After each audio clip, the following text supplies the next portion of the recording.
ජාතික ජනබලවේග ආණ්ඩුව පත් වෙලා අපි මේ ගෙවමින් ඉන්න මොහොතේ වෙද්දී හැටම වසරක් ගෙවිලා තියෙනවා. ඒ කියන්නේ 2025 නොවැම්බර් 14 වෙනිදා වෙද්දී හරියටම ජාතික ජනබලවේග ආණ්ඩුව පත් වෙලා වසරක් ගෙවිලා තියෙනවා. අපි දන්නවා දැන් විශේෂයෙන්ම පහුගිය කාලේ ලංකාවේ මැතිවරණ වේදිකාවේ විවිධ කතා බහ ඊට පස්සේ මේ දූෂණ විරෝධය සහ නවදේශපාලන සංස්කෘතියක් ගැන ලොකු කතා බහක් තිබේ. ඒකත් එක්ක 2024 නොවැම්බර් 14 පාර්ලිමේන්තු ආසන 159ක් අරගෙන බහුතරයක් දිනා ගන්න මේ ජාතික ජනබලවේග ආණ්ඩුව ආවා. ඇවිල්ලා හරියටම දැන් මේ විද්දී අවුරුද්දක් ගිහිල්ලා තියෙනවා. ඉතින් ඒ සම්බන්ධයෙන් සාධනීය ප්‍රතිචාර තියෙනවා, නිෂේධනීය ප්‍රතිචාර තියෙනවා. ජනතාව අතර විවිධ කතා බහ සමාජයේ තියෙනවා. ඉතින් අපි අතරම කල්පනා කරන්නේ මේ කොහොමද මේ ගෙවුණු වසර පිළිබඳව නැවත පසුවිපරමක් කරන්න පොඩ්ඩක් කතා කරලා බලන්න මොනවද සාධනීය දේවල් නිෂේධනීය දේවල් ගැන සාකච්ඡා කරන්න කියලා. ඉතින් අද අපිත් එක්ක සාකච්ඡාවට ඉන්නවා එක පැත්තකින් මහාචාර්ය නිර්මාල් රංජිත් දේවසිරි, ඒ වගේම ජනමාධ්‍යවේදී තරිඳු ජයවර්ධන. ඉතින් මම මුලින්ම කැමති අපේ තියෙන භූමිකාවන් පසක තියලා නිකන් දේශපාලන විග්‍රහය හරි මාධ්‍යවේදී භූමිකාව හරි පසක තියලා පුරවැසියෙක් හැටියට කොහොමද මේ ගෙවිච්ච වසර දැනුනේ කියන තැනින් අපේ කතා බහ ආරම්භ කරන්න. එතකොට මම කැමති ඇත්තටම දැන් අපි අපේ තියෙන විවිධ භූමිකාවන් පැත්තක තියලා නිකන් ජනමාධ්‍යවේදියෙක් කියන එක හරි නැත්නම් යම්කිසි සමාජයට අපි සක්‍රීයව විග්‍රහ කරන්න මෙදිහත් වෙන අය විදියට පැත්තක තියලා මේ පුරවැසියන් හැටියට මේ ගෙවිච්ච වසර කොහොමද දැනුනේ කියන තැනින් අපි මේ සාකච්ඡාව පටන් ගත්ත තරද මොකද හිතෙන්නේ? ඇත්තටම මේ මම ඕක ඇත්තට එක එක්කෙනාට වෙනස් වෙන මම කැමති දේවල් අනුව තමයි මම ආණ්ඩුවෙන් බලාපොරොත්තු වෙන දේවල් අනුව තමයි ඒක හොඳ නරක තීරණය වෙන්නේ. මම හිතන්නේ මම වැඩිපුර බලාපොරොත්තු වෙන්නේ මේ ආණ්ඩුවේදී වංචා දූෂණ නැති කරයි කියලා. ආර්ථික පැත්ත නෙමෙයි. මම පුද්ගලිකව බලාපොරොත්තු වෙන්නේ හොරු අල්ලයි, ගත්තු සල්ලි අපව ගේන්න පුළුවන් නීති හදායි, ඊළඟට මේ ජාතික ප්‍රශ්න සම්බන්ධයෙන් මොන හරි කරයි එහෙම කියලා. ඉතින් එතකොට මගේ ප්‍රධාන බලාපොරොත්තු වංචා දූෂණ පැත්තෙන් ගත්තොත් එහෙම ඒක මම හිතන්නේ ඒක සාර්ථකයි. ගොඩක් දුරට සාර්ථක වෙලා තියෙනවා. හැබැයි තව ගේන්න ඕන දේවල් තියෙනවා. අනිත් පැත්තෙන් ප්‍රතිසංස්කරණ පැත්තෙන් ගත්තොත් එහෙම ඒක ඉතාම මන්දගාමී. විශේෂයෙන්ම අපිට තිබ්බ ලොකුම ප්‍රශ්න තමයි මේ පහුගිය කාලේ නීතිපති දෙපාර්තමේන්තුව ස්වාධීන කරන්න බෑ. ඒක ජනාධිපතිත් ප්‍රසිද්ධිය කියලා තියෙනවා. එතකොට වෙනම අභිචෝදක කාර්යාලයක් පත් කරන්න යෝජනාව ආවා. ඒක NPV ප්‍රතිපත්ති ප්‍රකාශය තියෙනවා. ඒ වගේ දේවල් ඉතාම මන්දගාමීව යන්නේ. ඉතින් ඒ වගේ අර සමහර ප්‍රතිසංස්කරණ පැත්තෙන් සෑහෙන්න මන්දගාමී. හැබැයි අනිත් පැත්තෙන් මට සතුටු වෙන්න පුළුවන් එකක් තියෙනවා. අනිත් එකම දැන් මේ ඡන්දෙන් වෙන කවුරුද වෙන කෙනෙක් දිනුවා නම් මේ තත්ත්වෙ මිට වැඩි අන්ත වෙන්න තිබ්බා. ඉතින් ඒ නිසා පහුගිය ගෙවුණු වසර ගැන මම හිතපු දේවල් එක්ක මම හිතනවා යම් තරමකට සතුටුයි කියලා. හොරු අල්ලලා තියෙනවා, ටිකක් හිරේ දාලා තියෙන ඒ වගේ දේවලුත් එක්කනේ. එක්ක මේ මම නම් දකින්නේ ඔයාලා තරිඳුත් කිව්වා වගේ මේ ඉතින් අපි එක ඉන්න තැන්නේ. හැබැයි ඉතින් තව වැදගත් දෙයක් තියෙනවා. එකක් තමයි ඉතින් අපිට සාමාන්‍යයෙන් බලන්න පුළුවන් එකක් තමයි ටිකක් ඔය ඒ අපේක්ෂා සහ මොකද පර්ෆෝමන්ස් කරපු දේවල් සාමාන්‍යයෙන් ඕනම වෙලාවක මේ දෙක අතර පරස්පරයක් තියෙනවානේ. එතකොට දැන් ඔය තරුන්දිම කිව්වා අපේක්ෂා කරන දේවල් තියෙනවා. ඒ කියන්නේ සාමාන්‍ය සමාජයක් බොහොම අපේ දේවල් අපේක්ෂා කරනවා. සහ සමහර ලාවට දැන් ඒවා අපි පොරොන්දු වෙන ඒවාත් එක්කක් තියෙනවා.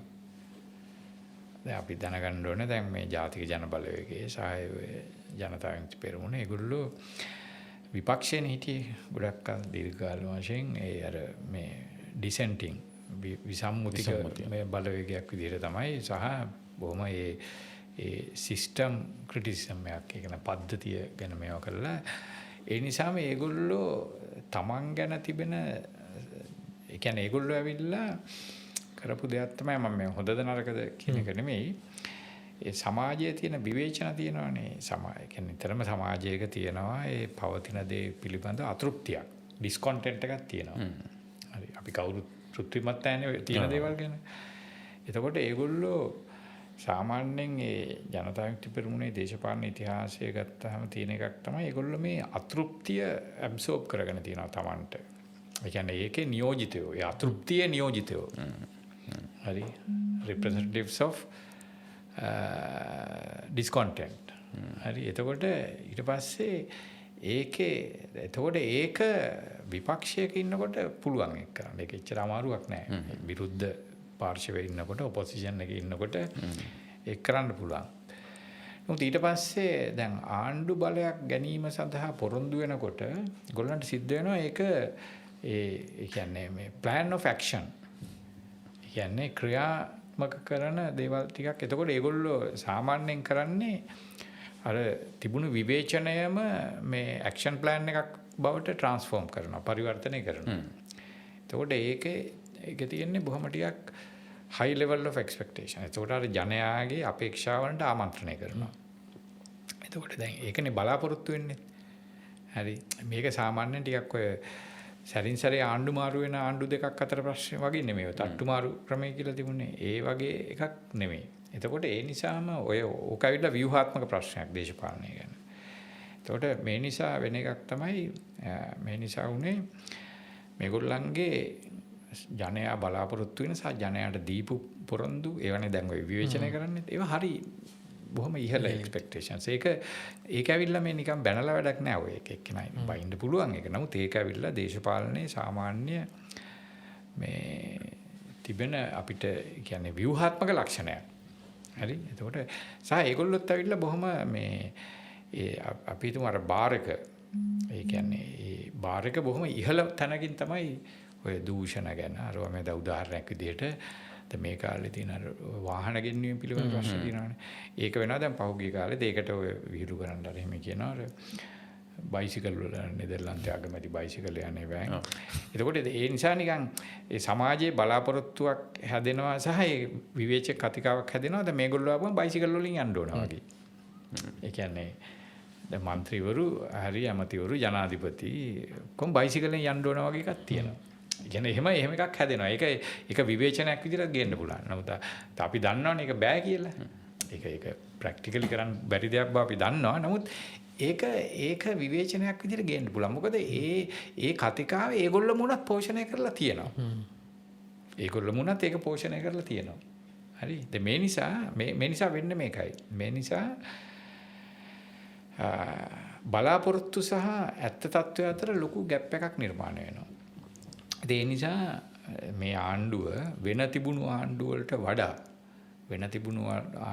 වඩා අන්න ඒ කතිකාවේ ඒ ව්‍යුහාත්මක ඒ කතිකාවේ ගොදුරක් බවට පත් වෙලා තියෙනවා.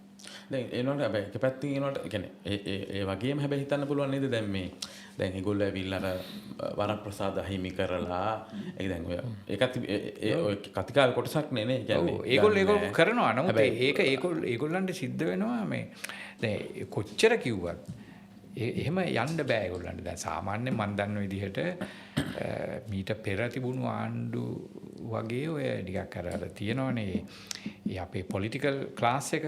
ඒ පොලිටිකල් ක්ලාස් එක මේ අය සාමාන්‍යයෙන් ඉතින් ඔය ඇමතිවරුනේවත් සාමාන්‍ය විදිහට තමයි ඉන්නේ මම දන්න විදිහට. හරි.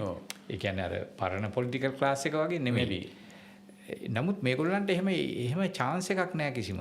ඒ බෑ නිකන් අපි හිතමු නිකන් මේ කොහේ හරි දැන් ඒගොල්ලෝ බලාපොරොත්තු වෙන්නේ දැන් මෙහෙමයි. ඕක හරියට මේ ඒගොල්ලන්ට තෘප්තිමත් වෙන්නේ නැහැ. නැත්තම් මෙහෙම තමයි ඒගොල්ලන්ට නිකන් යන්තම් හරි යාම බේර ගන්න පුළුවන් වෙන්නේ ওই කඩේ තියෙන මේ රුපියල් 300ක විතර කෑම එකක් කාලා ඇමතිවරු බස් එකේ ගිහින් ජනාධිපති බයිසිකලේ ගියොත් හරි එහෙම තමයි යන්නේ අර ගොල්ලන්ව තෘප්තිමත් කරයි. ඒ තෘප්තිමත් වෙන්නේ නැහැ. ඒ කියන්නේ ඒක ඇවිල්ලා මෙහෙමයි. දැන් ඒක ඇවිල්ලා ඒ JVP එකේ කතිකාවෙම ට්‍රැප් එකක්. එහෙම තමයි. දේශපාලනේ හැටි එහෙම තමයි. ඉතින් ඒක දැන් මේ ආණ්ඩුව යන්නේ එහෙම තමයි. ඒ නිසා මම කියන්නේ මේකට විසඳුමක් නැහැ. සහ මේ වගේ අනිත් පැත්තෙන් දැන් ඒගොල්ලෝ කතිකා වගේම කියන්නේ අපේ එළියේ පුරවැසියෙකුගේ තියෙන නිකන් ඒගොල්ලෝ බලාපොරොත්තු වෙන දේශපාලඥයා මෙහෙම ඉන්න ඕනේ කියලා. එහෙම පොඩි එතන කොමින් ඩෝන් කියලා. ඒ කියන්නේ පුරවැසියෝ කියන්නේ මෙයාලගේ මහේෂාපි ජීවිතයක් ගත කරනවා. නෑ එහෙමයි. ඕක දෙපැත්තක් තියෙනවා ලයිරු. ඒ කියන්නේ ඕක ඇවිල්ලා ඕක ටිකක් අර මේක බොහොම ටිකක් අමුතු අර පැරඩොක්සිකල් තත්ත්වයක්. එක පැත්තකින් තියෙනවා අර නිකන් මිනිස්සු ඡන්ද දෙන්නත් කැමති බොහොම ටිකක් බොහොම මේ සුඛෝපභෝගී විදිහට ඉන්නේ. එහෙම අයට තමයි කැමති. එහෙම එකකුත් තියෙනවා. අනිත් පැත්තෙන් අරකට විවේචනයකුත් තියෙනවා. මේ දෙකම තියෙනවා. මේ දෙක තමයි ඇත්තටම දැන් ඔය මේ ජනතා විමුක්ති පෙරමුණ නියෝජනය කරේ අර ඒකට තියෙන විවේචනය. හරි තරතුරේ තියෙන මොකක්ද ඒ කියන්නේ? මම හිතන්නේ ඇත්තටම මේ ආණ්ඩුව ඕනට වැඩිය මහජනතාව ඉල්ලන ඒවම දෙන්න යන්න ඕනෙත් නෑ. එහෙම වුණොත් එම විකෘති තත්ත්වයක් ඇති වෙන්න පුළුවන්. දැන් ඔය මං හිතන්නේ ආණ්ඩුව ආරක්ෂාව මම හිතන්නේ ආණ්ඩුව මිනිස්සුන්ට වැඩ පෙන්නන්න ඕන අර සමහර දේවල්. ඒක දැන් උදාහරණයක් විදිහට ආරක්ෂාව අයින් කරගෙන වරප්‍රසාද අයින් කරගෙන ඒකෙන් ඇත්තට මහජනතාව සමහර විට ඒ වෙලාවට ටිකක් උඩට යනවා වෙන්න පුළුවන්. හැබැයි ඒකෙන් ඇත්තට මහජනතාවට දෙන සේවය තමයි අඩු වෙන්නේ. දැන් කවුද මේ නිර්මල්ස කිව්ව විදිහට බයිසිකල් මිනිස්සු ඉල්ලනවා කියලා ජනාධිපති බයිසිකල් ගන්න ගත්තොත් නැත්නම් ඇමතිවරු කෝච්චිය යන්න ගත්තොත් ඇත්තට මේගොල්ලෝ කිව්වනේ එහෙම. අපි එහෙම කරනවා කියලා කිව්වා. හැබැයි කිව්වට ඇත්තටම ගත්තට පස්සේ මොකද වෙන්නේ? වැඩ කරගන්න බැරුව යනවා.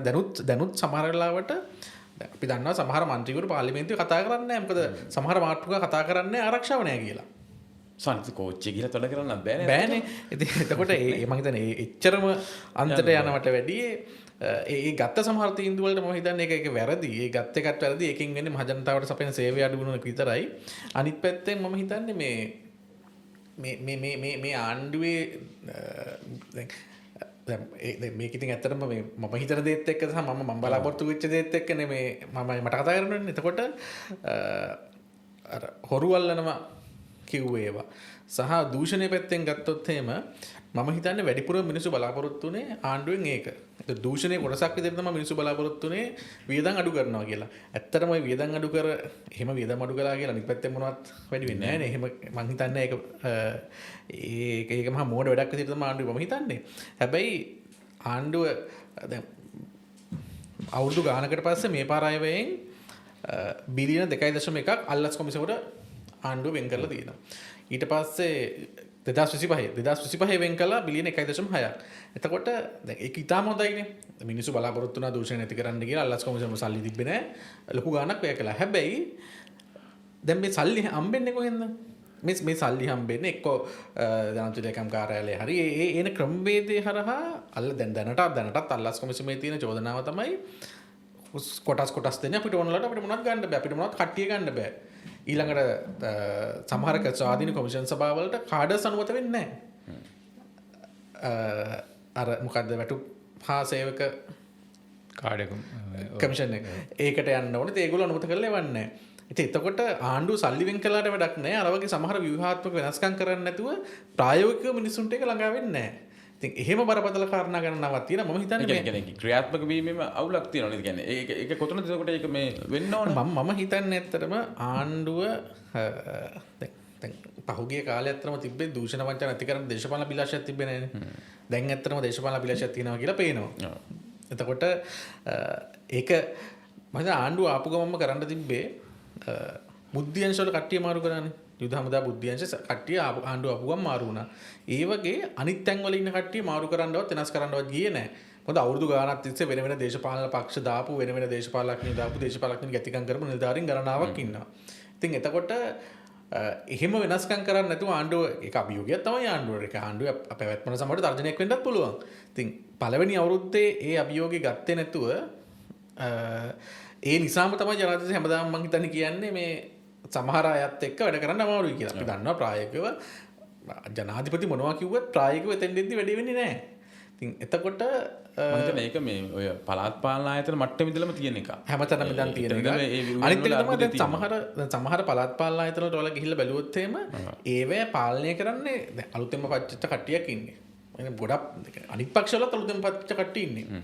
එතකොට දැන් අපි ළඟදී හම්බුණා එක්තරා රාජ්‍ය සභාවක ඒක පාලනය කරන පැත්තේ කට්ටිය. ඉතින් ඒගොල්ලෝ කියන්නේ අපි අලුතෙන් අපි දන්නේ නැහැ නිලධාරීන් කියන විදිහට අපි වැඩ කරන්නේ. අපිට ඉගෙන ගන්න තව ගොඩක් කල් යයි. එතකොට ඒකෙන් වෙන්නේ ආයේ මහජනතාවට අර එන සේවය ගැන ප්‍රශ්නයක් එනවා. ඊට පස්සේ මිනිස්සු ආයේ අපෘතියටපත් වෙනවා. අනිත් එක තමයි මම හිතන්නේ ආණ්ඩුව ටිකක් දැන් කුඩු අල්ලන එක හොඳයි. මේ එහෙම මිනිස්සුන්ට දේශබන්දුගේ යුක්තිය වගේ තරමට යද්දී ඉතින් ආණ්ඩුව පොඩ්ඩක් සැලකිලිමත් වෙන්න ඕන. පොලිසිය මොනවද කරන්නේ? ඔවත් එක්ක තමයි ආණ්ඩුවට නැවත විවේචන එන්න පටන් ගන්නෙ. මට නම් ඇත්තටම ඔය මෙහෙයුම් සම්බන්ධ සමහර කාරණා සම්බන්ධයෙන් බරපතල විවේචනයක් තියෙනවා. ඒක ආණ්ඩුව ඒක බලන්නේ නැහැ කියන එකක් තියෙනවා. සමහරු ගැන ආණ්ඩුව බලන්නේ නැහැ මගේ එකක්. සමහරු ගැන ආණ්ඩුව බලන්නේ. ඒක ප්‍රතිඵලය ඇත්තටම වෙන්නේ මේ ආණ්ඩුවටම තමයි මිනිස්සු ඊට පස්සේ බයින්ඩ ගන්නේ. තව අවුරුදු 3ක් 2ක් විතර යද්දි ඒකද මේ ආණ්ඩුවත් ඒ කියන්නේ ආරක්ෂා කරනවා සමහරු. එහෙම එකක් තියෙන්නේ කියන්නේ. තමහද ටිරන්නල්ස් වගේ කට්ටිය නම් ආරක්ෂා කරනවා කියලා හොඳටම පේනවා. අනිත් අය ගැන නම් මම එහෙම හිතන්නේ නැහැ. හැබැයි ආණ්ඩුවටම සමහර නිලධාරීන් ඉන්නවනේ. පංගුවේ පරණ නිලධාරීන් ඉඳී ඒ නිලධාරීන්ව පත් කරපු අය ආරක්ෂා කරනවා මිසක් ආණ්ඩුවට ඕන විදිහට වැඩ කරන්නේ නැහැ. මම හිතන්නේ ඔතන තියෙනවා දැන් මේ ආණ්ඩුව කියන්නේ වෙනස් විදිහක ආණ්ඩුවක්. වෙනස් විදිහක ආණ්ඩුවක් කියලා කියන්නේ බොහෝ අංශවලින් වෙනස් විදිහක ආණ්ඩුවක්. හරි. ඒක දැන් මං හිතන්නේ ඒක ඉතින් ඒක කරන්න දෙකුත් නැහැ. දැන් අපි සාමාන්‍යයෙන් අපි මේ පරිවර්තනය කරන්න දැන් අපි තිබුණානේ දැන් කියන්නේ අපි හිතමු දැන් ඔය එකතු වෙලා ඉන්නවනේ දැන් විපක්ෂයේ විදිහට එකතු වෙලා ඉන්නවනේ දෙපැත්තක් එහෙම.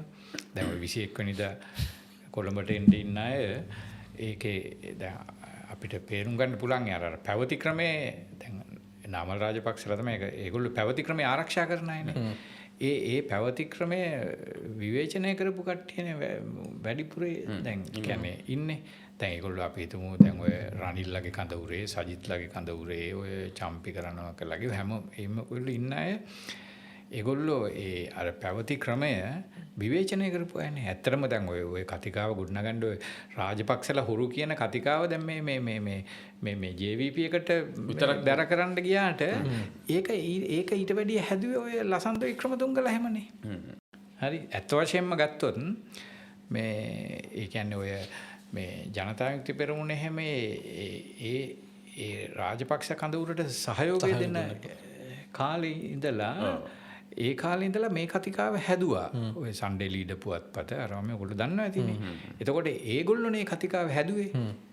හරි. යහපාලන කාලේ හැම ටිකයි ලොකුටම නෑ මං කියන්නේ ඊටත් පෙර ඒ කතිකාවේ හැදුවේ. ඒ කියන්නේ මේ කතිකාවේ රාමුව නිර්මාණය දැන් මේක නිකන් හැම ඒක 2022 මිනිස්සු රාජපක්ෂලා හොරු කියන්න පටන් කියන්නේ හොරු කියලා කිව්වේ කලින් අවුරුදු ගානක ඉඳන් කියපු එක. හදපු එකයි. ඒක මේ ජනතා විමුක්ති පෙරමුණ හදපු එකක් නෙමෙයි. මේක නිකන් අර දැන් ඔක්කොම එක දැන් නිකන් මේක ඔය හැමෝම එකතු වෙලා කියනවා දැන් උදාහරණයක් විදිහට උගණ්ඩා සල්ලි කියලා. උගණ්ඩා සල්ලි අර ඒ කොට්ටහච්චිගේ මේ කඩෙන් ගියාට ඒක නෙමෙයිනේ හැදුවේ හැමෝම කියපුවානේ. හරි. දැන් මේගොල්ලෝ හොරකම් කරනවා. දැන් ඔය රේස් පදිනවා අරවා මේවා දැන් එක එක්කෙනා දැන් මෙහෙම තමයි දේශපාලන කතිකාවේ හැටි. නමුත් මේක පොදුවේ හැමෝම එතකොට ඒ කතිකාව නිකන් හැදිච්ච කතිකාවක් නෙමෙයිනේ. හරි. නිකන් හැදිච්ච එකක් නෙමෙයි. හරි. එතකොට ඒ මිනිස්සු තෝරාගත්තා මේ ක්‍රමය වෙනස් කරන්න. එතකොට මේක ක්‍රමයක් විදිහට තිබුණා. මේ කියන දූෂිත අරවා මේවා ක්‍රමය මේ ඔය කියනවනේ චෞර රාජ්‍ය කියනවා අරවා මේවා ඔක්කොම ඒ චෞරත්වයද අපි බැලුවා දැන් වික්ටර් අයිවන් බලන්න වික්ටර් අයිවන් කියන්නේ ජනතා විමුක්ති පෙරමුණේ මේ පෙන්වන්න බැරි විවේචකයෙක් නේ. හරි.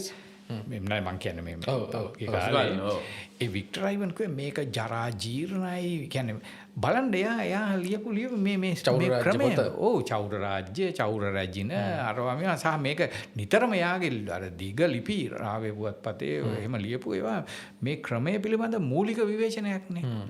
එතකොට මේවා විහිළු නෙමෙයිනේ. හරි. එතකොට දැන් ඒ විවේචන ඇතුලේ තමයි මිනිස්සු මේගොල්ලන්ව තෝරගත්තේ ඇයි? තෝරගත්තේ වෙන කවුරුත් නැති නිසානේ.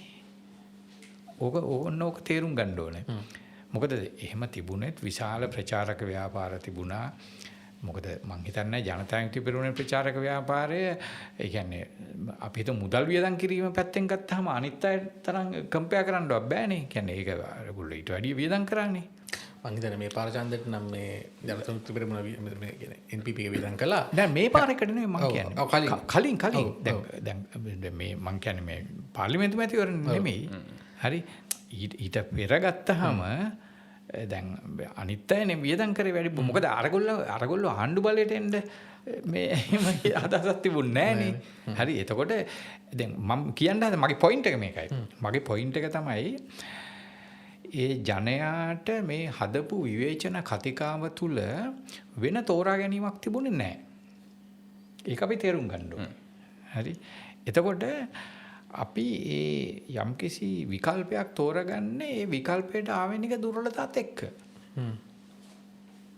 ඕක ඉතින් ඕක මේ ඕනියන් අඬලා දොරලා වැඩක් නැහැ. එතකොට අපි දන්නවා නිකන් මේ ජාතික ජනබලවේගය සහ ජනතා තිබරුණ කියලා කියන්නේ ඒක නිකන් ඒගොල්ලෝ මොනවා කිව්වම ඒගොල්ලෝ තමන් ගැන කියනවා ගැන මගේ එච්චර උනන්දුවක් නැහැ. ඒක සාමාන්‍ය බලපුවාම ඒගොල්ලෝ නිකන් ලොකු ස්මාර්ට් ගෲප් එකක් නෙමෙයි ලෝකේ ගැන මේ එහෙම තරම් ලොකුවට අවබෝධයක් තියෙන මේ ඔය කියන එක තියෙනවානේ මේ ඒ කියන්නේ මේ අපි හිතමු සාමාන්‍ය අපි හිතමු දැන් ඉන්න මේ සිස්ටම් එකත් එක්ක හැප්පෙන්න නම් ලොකු දැනුමක් තියෙන්න ඕනේ.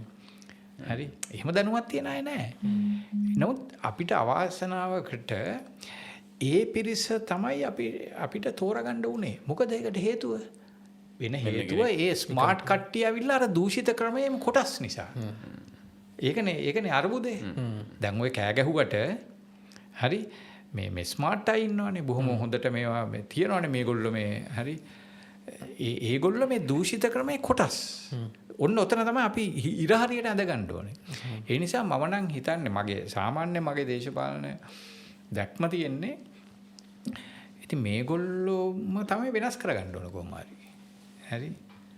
එහෙම නැතු අඩුතරමින් මේ යම් කිසි මධ්‍යකාලීන වශයෙන් හරි දැන් අපි හිතමු දැන් මොකක් හරි කරලා මේගොල්ලෝ අයින් කරනවා කියලා. මේගොල්ලෝ අයින් කරාම එන්නේ මොකද්ද? අර නැවත අර දැන් පරණ ක්‍රමයේ සුද්ධ කරපු අලුතෙන් රිෆෝම් වෙච්ච ඔපොසිෂන් එකක් නෙමෙයිනේ. රිෆෝම් වෙච්ච ඔපොසිෂන් එකක් නෙමෙයි. ඔක්කොම එකට එකතු වෙච්ච. මට මෙහෙම පැත්තකට මට හිතෙනවා දැන් අපි දැන් සමහර දැන් තරදු කියන පැත්තේ තියෙන අර කියන්නේ මහ ජනතාව බැලුමට පේන අපේක්ෂා ටිකක් තියෙනවා. දැන් ඒ ටික යම් පේන්න තියෙනවා.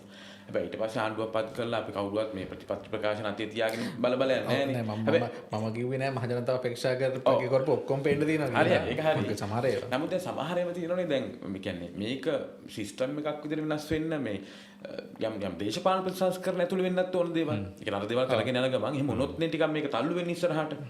ඒතර ගත්තොත් එම දැන් ඒව සමහරලාවට කියන්නේ මහ ජනතාවට සාමාන්‍ය ඒවා ගැන උනන්දුවක් නොවෙන්නත් පුළුවන්. උනන්දු කට්ටියක් ඉන්නවා. අර ආර්ථිකයේ තියෙන ඒ ටිකයි අර හුරු වල්ලන් ටික තියෙන හොඳයි කියලා. හැබැයි දැන් මේගොල්ලෝගේ පැත්තකින් කියපු එකක් නේ මෙයාලගේ ප්‍රතිපත්ති ප්‍රකාශනයේම මූලිකවම ගෙනාපු දෙයක් තියෙනුනේ ආණ්ඩුවේ ව්‍යවස්ථාව සම්බන්ධයෙන්. අන්න දැන් එතකොට මේ අවුරුද්දේදී ඒගොල්ලෝ කියන්නේ මේවටම තාම ප්‍රවේශ කරන්න නැති ප්‍රශ්නයක් තියෙනවානේ. මෙහෙමයි ලහිරු ඔය ආණ්ඩු ක්‍රම ව්‍යවස්ථාව වෙනස් කරනවා කියන එක ලේසි වැඩක් නෙමෙයි. හරි. ඕක කියන්න ලේසි දැන් අපි බැලුවොත් ඔය ව්‍යවස්ථාව වෙනස් කරනවා කියන එක 94 ඉඳලා තියෙන දෙයක් නේ. හරි 94 චන්ද්‍රිකාවෙත් ඕකට. හරි. ඇවිල්ලා ඉස්සෙල්ලාම ඉදිරිපත් කරා ඔය පැකේජ් එක කියලා. එකක් ඊට පස්සේ ඒකෙම යම් කිසි දිගුවක් විදිහට පාර්ලිමේන්තුවටත් ගෙනාවා. 2000 කවුද විරුද්ධ වුණේ? එක්සත් ජාතික පක්ෂ විරුද්ධලා ගිනි තිබ්බා. පාර්ලිමේන්තුවේ ගිනි තිබ්බා. දැන් බලන්න එතන තියෙන අර පැරඩොක්ස් එක උබතෝ කෝටිකේ තමයි. හරි මේවා හරියට දැනගන්න ඕනේ. කියන්නේ මේවා හරියට ලකුණු කරන්න මෙයා ලකුණු වෙන්නේ නැහැ. දැන් ඒකට සාමාන්‍ය යෝජනා කරේ ෆෙඩරල් එකක් විදිහටනේ. හරි. දැන් බලන්න ඒක ගෙනාවේ දැන් පස්සේ දැන් ඔය දේශප්‍රේමී අරවමනේ මහින්ද රාජපක්ෂලා ඒ ඔක්කොම එකතු වෙලා ඒගොල්ලෝ තමයි හිටියේ. ඒ දේශප්‍රේමී දැන් පස්සේ දේශප්‍රේමී කියලා ආපු බලවේගය තමයි ඒකේ හිටියේ. හරි. ඒගොල්ලෝ තමයි ගෙනාවේ. හරි. ඒගොල්ලෝ තමයි ගෙනාවේ. දැන් ඊට පස්සේ ඒකට විරුද්ධ වුණේ මොකද්ද? ඒකට විරුද්ධ වුණේ දැන් මේ ව්‍යවස්ථා මේ ප්‍රතිසංස්කරණයක් ඕන කියලා මේ කියන කට්ටිය දේශපාලන වශයෙන් වඩා කිට්ටු බලවේගය. හරි. කවුද?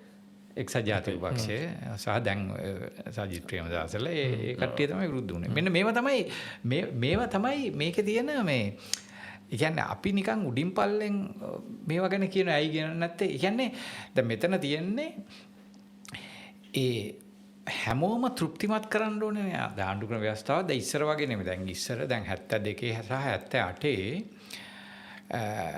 ලංකාවේ ඒ ව්‍යවස්ථා දෙකක් හැදුවා. බොහොම comprehensive reforms. හරි 72 ව්‍යවස්ථාව කියලා කියන්නේ මූලික පරිවර්තනයක් කරා. හරි. ඊට පස්සේ 78ත් මූලික පරිවර්තනයක් කරා. ඒ වකවානුවේ ජනමතයේ සංවිධානාත්මක භාවය අඩුයි. හරි. ඒ කියන්නේ ඕක කරායි කියලා දැන් 78 නම් එහෙම සංවාදයක් තිබුණේම නැහැ. හරි. ඒ ආණ්ඩු බලය ආවා. ඒගොල්ලෝ ඒක පාවිච්චි කරලා කරා. ඕකට වැඩි ජනතා විරෝධතා ආරෝමය එහෙම නැහැ. අද එහෙම බෑ. අද එහෙම නැහැනේ. අද ඇවිල්ලා අද දේශපාලනේ මේ කියන්නේ ජනමතය බලවත්නේ.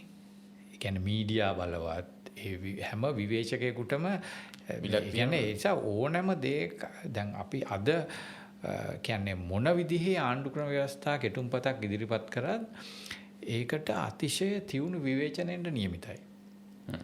හරි. දැන් මේ නිසා දැන් මේ කතිකාව තුල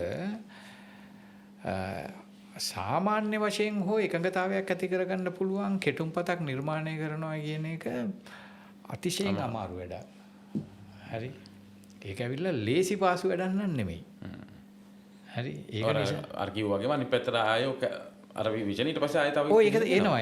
ඒක එනවා. ඉතින් ඒක නිසා එතකොට මේ නිකන් මේ ඔක ඒක කරන්නේ ප්‍රායෝගිකව කරන්නේ කොහොමද කියන එක ඕක අත දැම්මොත් පෙනෙයි ඔය වැඩේට. ඕක දැන් අපි හිතමු ඒ වගේමනේ තව එකක් බලමු බොහොම සෙන්සිටිව් ඉෂුව එකක්. ඔය ත්‍රස්තවාදී වැලැක්වීම පනත. හරි. දැන් ඕක දැන් මේ මගෙත් හිතවත් බොහොම අය අහන ප්‍රශ්නයක් තමයි ඇයි මේක අහෝසි කරන්නේ නැත්තේ? හරි. දැන් ඒක අහෝසි කිරීම සඳහා වෙන රාජ්‍ය ඒගොල්ලන්ටත් මේක පාවිච්චි කරන්න ඕනකම තියනවාද? අර මම දන්නේ නැහැ ඒක. හරි. නමුත් ඕක අහෝසි කරොත් මොකද වෙන්නේ? අහෝසි කරොත් ඔය දැන් තියෙන ඔය නාමල් රාජපක්ෂලා කැම්පේ තියෙනවනේ. ඒගොල්ලෝ විශාල මතයක් හදනවා. මෙන්න මේ නැවතත් බෙදුම් වාදයට මේවා වෙනවා. මේ සිංහල බෞද්ධ රාජ්‍ය නැති කරන්න හදනවා. ඒක ලේසි නෑ. ඒක මූණ දෙන්න ලේසි එකක් නෙමෙයිනේ. හරි. ඒ කියන්නේ දැන් මේවා තමයි ඔය හැබැයි යෝග එතකොට මේ ජනාධිපතිගේ ජනාධිපති අයවැය කතා කරපු කියන්නේ කතාවයි ක්‍රියාවයි අතර පරස්පරයක් නේද එතකොට? මෙහෙමයි තරිඳු ප්‍රශ්නේ. කතාවයි ක්‍රියාවයි අතර පරස්පරයක් නැති ලෝකයක් මේ තත්වයක් මේ ලෝකේ අපිට හොයන්න බෑ. ඒක හරි. හරි. ඉතින් ඒක නිකන් මේ ඔය ඕනම හරි ඒ කතාවයි ක්‍රියාවයි අතර පරස්පරයක් තියෙනවා තමයි කොහොමද. හරි. ඉතින් ඒක නිකන් ඒ ආණ්ඩුවෙම කතා ගත්තොත් අපිට ඒක අර අපිට එහෙම අර කතිකා විශ්ලේෂණය නම් කරන්න ඕනේ. කතාවයි ක්‍රියාවයි අතර කතාවයි ක්‍රියාව අතර පරස්පරයක් තියෙනවා තමයි ඕනේ දැන්. දැන් මම පොඩ්ඩක් අර ආණ්ඩු ව්‍යවස්ථාවේ පොඩ්ඩක් නේ දැන් 2015 දී මම හිත නිර්මාල් සර්ලයි හැමෝම මේ කියන්නේ මේ රාජපක්ෂ ආණ්ඩුවට විරුද්ධ වුණා මේ යහපාලන ආණ්ඩුව කියන වැඩ කළානේ. ඒ වෙලාවේ නිර්මාල් සර්ලගෙන් ඉඳන් හැමෝගෙම තිබ්බ එක මේකක් තමයි ආණ්ඩු ව්‍යවස්ථාව ප්‍රතිසංස්කරන්න ඕන කියලා. වේදිකාවල කිව්වා ඒක. එතකොට 2015 ආණ්ඩුව ආවට පස්සේ දැන් මේ ආණ්ඩුවටම සම්බන්ධ ලාලු ජයනායක මහත්තයා දාලා කමිටුවක් දාලා මුළු රටවටේම ගිහලා අදහස් එකතු කරලා මුල ඉඳන්ම ආව 2018 වෙනකන් ආවා. ඒකෙදි ඇත්තටම ඒ අනු කමිටුවල එතකොට හිටපු ආණ්ඩු පක්ෂය එතකොට හිටපු විපක්ෂය හැමෝම හිටියා. අන්තිමට මේක මූලික කෙටුම්පතකට ඇවිදලා නතර වුණේ ඔරුමිත්ත නාඩු කියන වචනේ අල්ලගෙන ගම්මන් බෙල්ල කෑ ගහන ගියා. ආණ්ඩුව බය වුණා. එතනින් නතර වුණා. එතකොට මම හිතන්නේ දැන් ලාලු ජයනායක මහත්මයා මේ ආණ්ඩුවට සම්බන්ධ කෙනෙක්නේ. මෙයා ආණ්ඩු මට තියෙන මේක තමයි දැන් තව අවුරුදු 10කින් හරි ව්‍යවස්ථාවක් හදනවා නම් දැන් පටන් ගන්න පුළුවන්. මගින් අඩුම ගානේ මහජන අදහස් විමසන තැනට කෙටුම්පතක් ඕනේ නැහැ. දැන් සහ ඒගොල්ලෝ මේ කියලා තියෙන මේකේ 2015 19 කාලය තුල නවාංගික ව්‍යවස්ථාවක් සම්පාදනය කිරීමට අනුගමනය කළ ක්‍රියාදාමය කඩිනමින් අවසන් කොට සමානාත්මතාවය හා ප්‍රාන්තවාදය කියලා එහෙම අරගේ දිගුවක් විදිහට කොච්චර කියන්නේ කොච්චර විපක්ෂය අදහස් ඔක්කොම කොච්චර ආවද කියනවා නම් දැන් කවුද එතකොට හිටියේ වාසුදේව නායකකාර මහතා විපක්ෂ හිටියේ අනු කමිටුවලදී මේ මූලික අයිතිවාසිකම් අනු කමිටුවේදී ජීවත් වීමේ අයිතිය මූලික අයිතිවාසිකමක් විදිහට දානට විරුද්ධ වුණා. ඒ නිසා මට මතක විදිහට කමිටුව ඒ කියන්නේ කෙටුම් පත්‍රේ ආවේ නැහැ. ඉතින් එතකොට එච්චර එහෙම දුරට ආපු එකක් තමයි අතරමැද නතර වුණේ.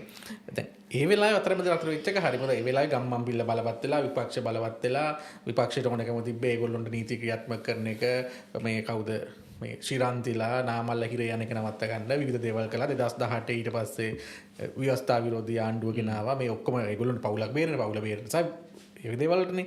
ඊට පස්සේ පාස්කු එහෙම ආවා. හැබැයි 2022 න් පස්සේ ඇත්තටම අර මිනිස්සු කිව්වේ තෙල් ප්‍රශ්න එනකං ගෑස් ප්‍රශ්න එනකං මිනිස්සු කිව්වේ නෑනේ ගෝඨාභය හොරු කියලා. මිනිස්සු එහෙම කිව්වනම් ඒ වෙලාව ඡන්දෙ නෑනේ 3-2ක් දීලා පාර්ලිමේන්තුවේ යවන්නේ නෑනේ. එතකොට ඒ ප්‍රශ්නත් එක්ක තමයි අර මිනිස්සු මේ නිර්මාල්ස කිව්වාගේ ලසන්තලා හරි පොද්දලලා හරි කවුරු හරි කිව්වේවා ඉස්සරහට ගාවේ. එතකොට මේ ආණ්ඩුව බලයට එන්න ප්‍රධානම හේතුව ඒක. එතකොට මම හිතන්නේ අර අරගලෙත් එක්ක ඇතිවෙච්ච තත්ත්වය. එතකොට ඒ වෙලාවෙත් දැන් හැමෝම එකක වෙන්නේ නැහැ. ගෝල් ෆේස් එකේ මතක ඇති ගෝල් ෆේස් එකේදී යෝජනාවලියක් එළියට දාන්න හැදුවා. එතකොට ඔය ඉන්න හැමතැනම තිබ්බ මොනවද ඒවට කියන්නේ මේ ටෙන්ට් වල කට්ටිය ඔක්කොම එකතු වෙලා කතා කළා. ඒකෙදි අන්තිමට එකඟ හැමෝම එකඟ වුණේ එකකට විතරයි ගෝඨ යන්න ඕන මහින්ද යන්න ඕන ඒ තිබ්බ ආණ්ඩුව යන්න ඕන කියලා විතරයි. වෙන කිසිම දෙයකට පොදු එකඟතාවයක් ආවේ නැහැ. වෙන්න බෑ. එතකොට හැබැයි මම හිතන්නේ හැබැයි දැන් ආණ්ඩුව අපි එතන හැමදාම මේ තත්ත්වෙන් යන්න බෑනේ. දැන් මේ අවුරුදු 5 ෆේල් වුණොත් ආණ්ඩුව ඊළඟට කවුද එන්නේ? මං කියන්නේ ආණ්ඩුවට ස්ථාවරත්වයක් ඕන නම් ආණ්ඩුව පැත්තෙන් හිතනවා මම හිතන්නේ අඩුම ගානේ ව්‍යවස්ථා ප්‍රතිසංස්කරණ වලට මූලික පියවර හරි ගන්න ඕන. එතකොට ඒක ගන්න තිබ්බේ හැබැයි දැන් තව අවුරුද්දකින් ඕක ගත්තොත් එහෙම කොහොමද ඔය කියනකට කැමති වෙන්නේ නැහැ. තමට මීට වැඩි එතකොට නාමල්ල කට්ටිය ඉන්න දැන් ඔක්කොම කට්ටිය එකතු වෙලා ඉන්නේ. මම හිතන්නේ තරින්දු ඒකට ඒ කියන්නේ මම පක්ෂයි මං හිතන්නේ මං කියන්නේ ආණ්ඩු ක්‍රම ව්‍යවස්ථාවක් අවශ්‍යයි.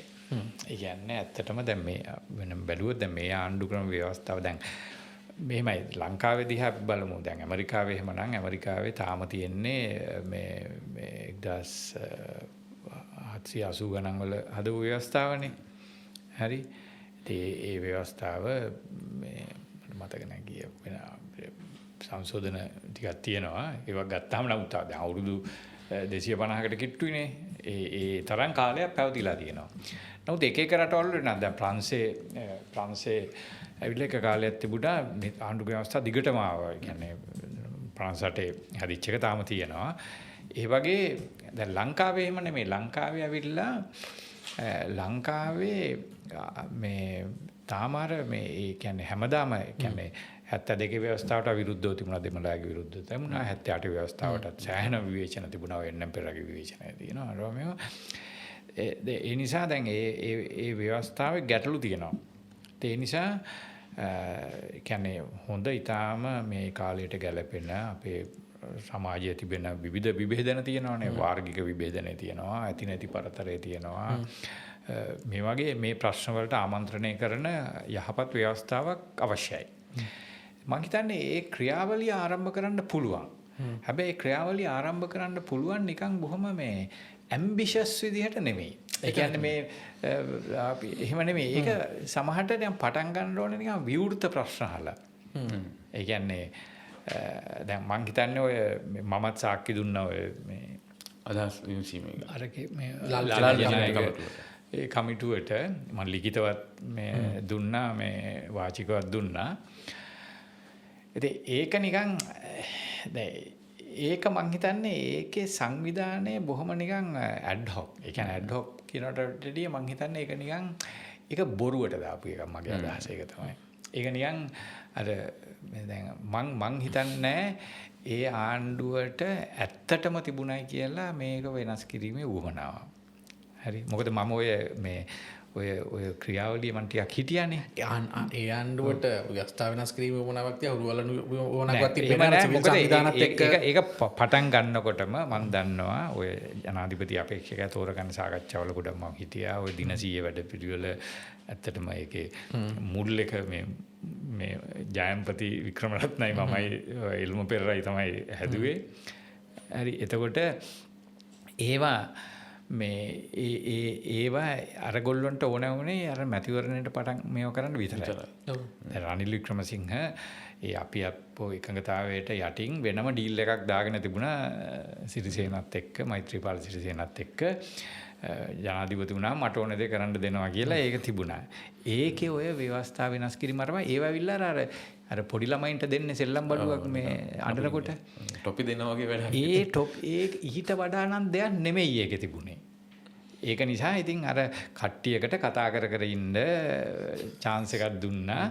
ඉතින් ඒගොල්ලෝ ඉතින් රට පුරා ගිහින් හරි ඒක ඉතින් බුද්ධිමය වශයෙන් ප්‍රයෝජනවත් වෙන්න පුළුවන් ඩොකියුමන්ට් එක. හැබැයි සර් ඒක ඊට පස්සේ පාර්ලිමේන්තුවට ඇවිදලා දැන් මම දැන් ඒ වෙලාවේ සිවිල් සංවිධාන වල බලපෑම උඩ මොකද දැන් ජනාධිපතිපත් වුණාට ආණ්ඩුව හිටියේ සුළුතර ආණ්ඩුවක්. ඊට පස්සේ ඡන්දෙට යන්න ඕන. ඉතින් ඡන්දෙට යන්න ඕන ඉඳන් මූලික ටික කරන්න ඕන. ව්‍යවස්ථා සංශෝධනය කළා. ඊට පස්සේ විපක්ෂය බලවත් වෙද්දී සහ ආණ්ඩුවට සමහර ඒවා කරන් යන්න බැරුණාම ඒගොල්ලන්ට ඕන වැඩ කරගන්න බැරුණාම ඊට පස්සේ සිවිල් සංවිධාන දිගටම කරපු මේවකත් එක 2017 මැද විතර වෙනකන් ආණ්ඩුව සමහර ඒවා කරන්න උත්සාහ කළා ඒ හේතුව හින්දා. එතකොට හරි මම හිතන්නේ සමහර දේවල් වුණා ඒ නිසා. නෑ එහෙම වුණා. මොකද පෙන්නන්න ඕනනේ. ඒක මෙහෙමනේ. කියන්නේ මෙහෙම තරිදු. අපි කියන්නේ දේශපාලන උපනාව තිබ්බ නැහැ මෙහෙම අපි දැනගන්න ඕනේ ඔය පොලිසි මේකින් වලදී මූලික මේකක් තියෙනවා. අපි සාමාන්‍යයෙන් එළියට අපි කියන රෙටොරික් පොලිටිකල් රෙටොරික් කියලා තියෙනවානේ. අපි නිකන් එළියට කියන දේවල් තියෙනවා. අපි ඇත්තම ඇජෙන්ඩා එක වෙනම තියෙනවා. හරි. ඒ කියන්නේ එතකොට ඒක අපි බලන්න ඕනේ නිකන් එළියට කියන ඒවා නෙමෙයි. ජනාධිපති පාර්ලිමේන්තුවේ දැන් පාර්ලිමේන්තුව මම ඒ තරම් බලාරුම් බාර ගන්න ආයතනයක් නෙමෙයි වර්තමානයේ.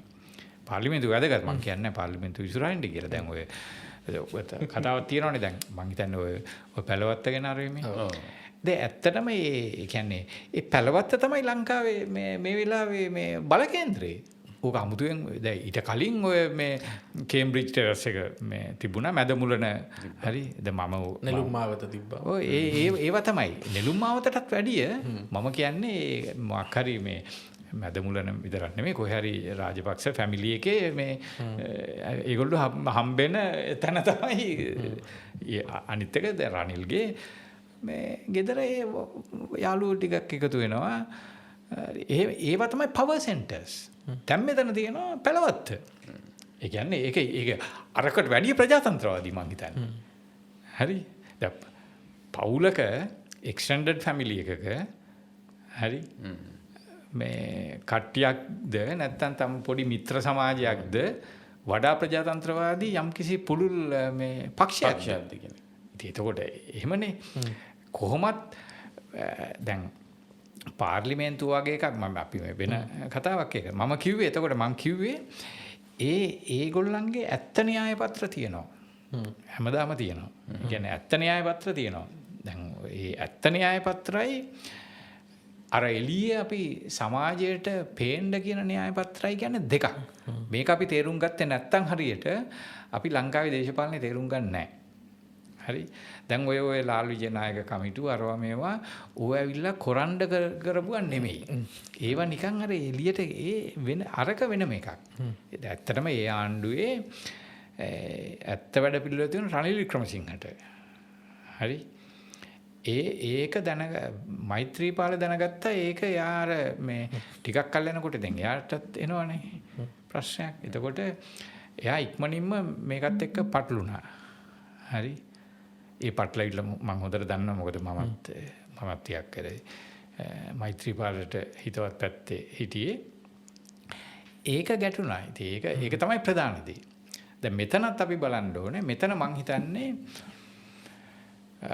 මෙහෙමයි ඉතින් ආණ්ඩුව ඉතින් ටිකක් මම දන්නේ නැහැ ඉතින් ඒගොල්ලෝ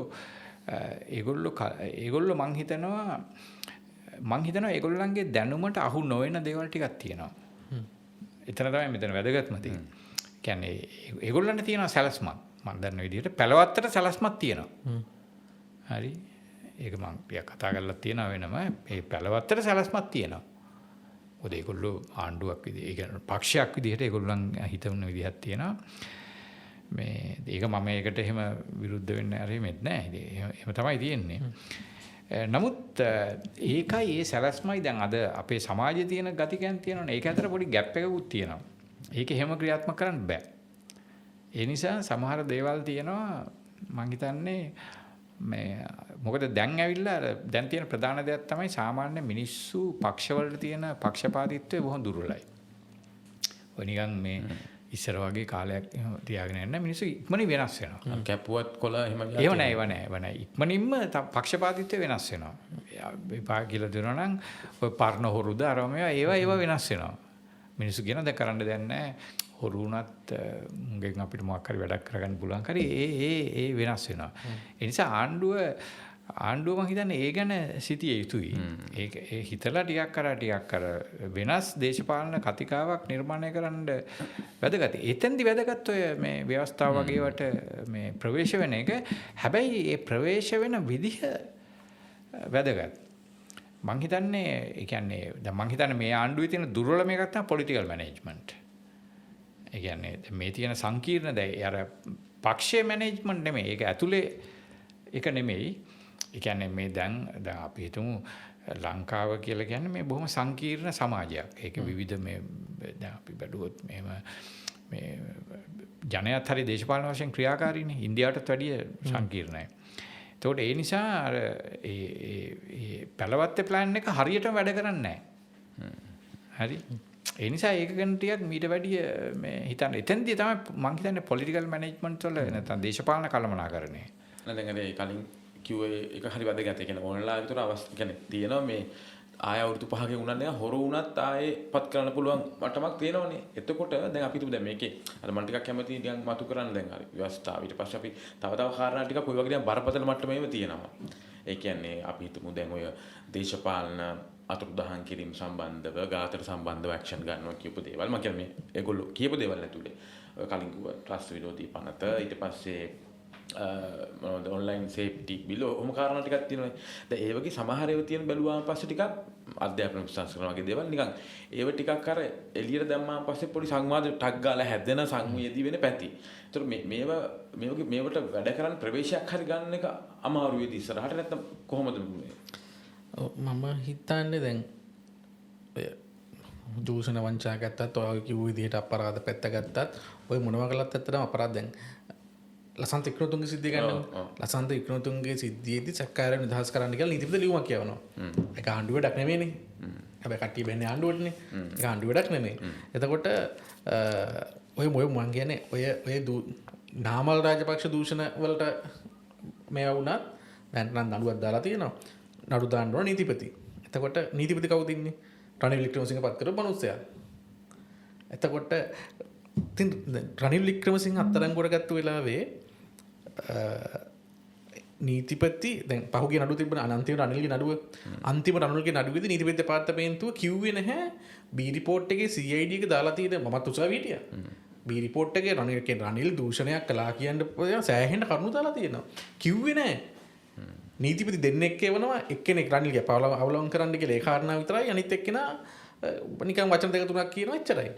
ඉතින් එහෙම වෙන්නේ ඉබේ නෙමෙයි ඇත්තටම. එතකොට ආණ්ඩුව තේරුම් ගන්න ඕන මිනිස්සු බලාපොරොත්තු වෙන්නේ වැඩිපුර ඇත්තටම මිනිස්සු ඡන්ද දෙන්න ඊළ තව අවුරුදු කීපකින් ඡන්ද තියෙනවා. එතකොට පළාත් සභා සංසමයට ලබන අවුරුද්ද හැරි ඊට පස්සේ අවුරුද්ද හැරි තිබිතියි. මිනිස්සු ඡන්ද දෙද්දි මිනිස්සුන්ට පේන දේවල් ටිකක් තියෙනවනේ. මිනිස්සු වැඩිපුර බලා හොරු අල්ලනවා හරි මොනවා හරි. එතකොට ඕව ඉස්සරහට ක්‍රියාත්මක වෙන්නේ නැත්තම් ඒකට මිනිස්සු හිතන්නේ ඒක ආණ්ඩුවේ අරුවක් කියලා. එතකොට හැබැයි ආණ්ඩුවේ දේශපාලන උපනාවෘත්ති එකවත් මොනවත් හින්දා නෙමෙයි ඒක වෙන්නේ. ඒක වෙන්නේ නිලධාරීන් ව්‍යුහය ඒක වළක්වන්න බෑනේ තරින්දු. ඒ කියන්නේ ආණ්ඩුවට මේවා එක්ස්කියුසස් නැහැ. ඒ කියන්නේ මිනිස්සු තෝරගන්නේ ආණ්ඩුවක් නේ. මිනිස්සු ඡන්ද දෙන්නේ ආණ්ඩුවකට. ඒක තමයි මම කියන්නේ. ඔව්. එතකොට ආණ්ඩුවට සිද්ධ වෙනවා ටිකක් අමාරු හරි සමහර ස්ටෙප් ගන්න. එහෙම දේශමන්දු අයින් කළානේ. එහෙම නැත්තම් ආණ්ඩුව එක ඇඩ්මිට් කරන්න ඕනේ. ඔව් ඒක හරි. ඔව්. කියන්නේ ප්‍රසිද්ධියේම මහජනයාට කියන්න ඕනේ. ඒක තමයි අද ඇත්තටම අපිට අවශ්‍යයි මේ අලුත් විදිහේ ගවර්නන්ස් සිස්ටම් එකක්. ඒ කියන්නේ ආණ්ඩු ඒ කියන්නේ දැන් ඇත්තටම අපිට අවශ්‍යයි ස්මාර්ට් ගවර්නන්ස්. ඒ කියන්නේ දැන් මම හිතන්නේ මගේ විවේචනයක් තමයි දැන් මේ දැන් ඉන්න මේ පිරිසේ ඉන්නවනේ දැන් මේගොල්ලොන්ගේ ටිකක් ඔය අනුරට එහෙම ටිකක් තේරෙනවා. මේ දැන් තියෙන ඩයිනමික්ස් එහෙම ටිකක් එහෙම මේ තේරෙනවා. නමුත් එතන ඉන්න බහුතරයකට මේ ඩයිනමික්ස් තේරෙන්නේ නැහැ. ඒගොල්ලෝ ඉන්ටෙලෙක්චුවලි මේ ඒකට කැපැසිටි එක අඩුයි. ඉතින් ඒ කැපැසිටි එක මම ඔබ ආපු ගමන්ත් ඔබ කියලා මම ටිකක් මේ විවේචනත් මේ කැපැසිටි එක වර්ධනය කරගත්තේ නැත්නම් ඉතින් මේක අමාරුයි.